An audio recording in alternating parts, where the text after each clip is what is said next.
Welcome back to One Chapter a Day Bible Challenge, Day 277, 1 Corinthians chapter 9.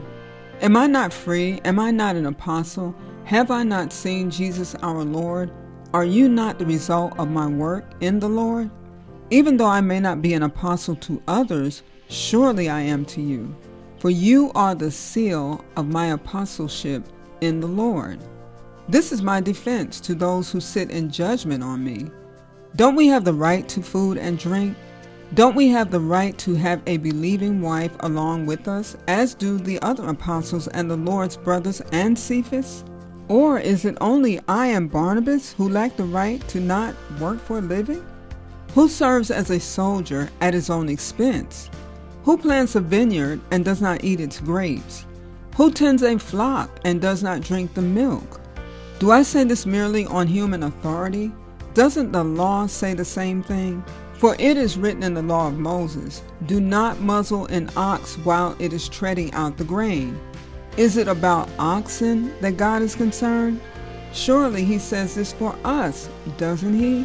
Yes, this was written for us because whoever plows and threshes should be able to do so in the hope of sharing in the harvest. If we have sown spiritual seed among you, is it too much if we reap a material harvest from you? If others have this right of support from you, shouldn't we have it all the more? But we did not use this right. On the contrary, we put up with anything rather than hinder the gospel of Christ. Don't you know that those who serve in the temple get their food from the temple, and that those who serve at the altar share in what is offered on the altar? In the same way, the Lord has commanded that those who preach the gospel should receive their living from the gospel. But I have not used any of these rights, and I am not writing this in the hope that you will do such things for me. For I would rather die than allow anyone to deprive me of this boast. For when I preach the gospel, I cannot boast. Since I am compelled to preach, woe to me if I do not preach the gospel. If I preach voluntarily, I have a reward. If not voluntarily, I am simply discharging the trust committed to me. What then is my reward?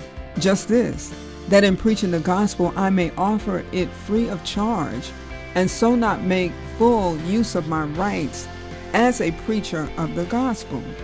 Though I am free and belong to no one, I have made myself a slave to everyone, to win as many as possible. To the Jews I became like a Jew, to win the Jews. To those under the law, I became like one under the law, though I myself am not under the law, so as to win those under the law.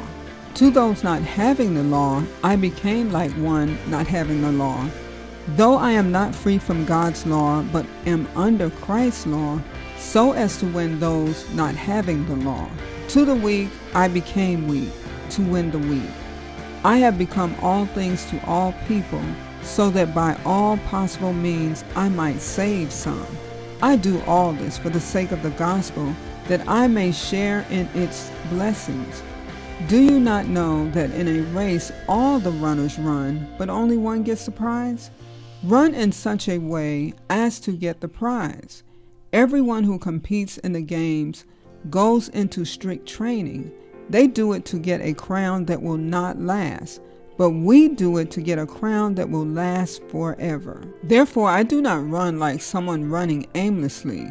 I do not fight like a boxer beating the air. No, I strike a blow to my body and make it my slave, so that after I have preached to others, I myself will not be disqualified for the prize.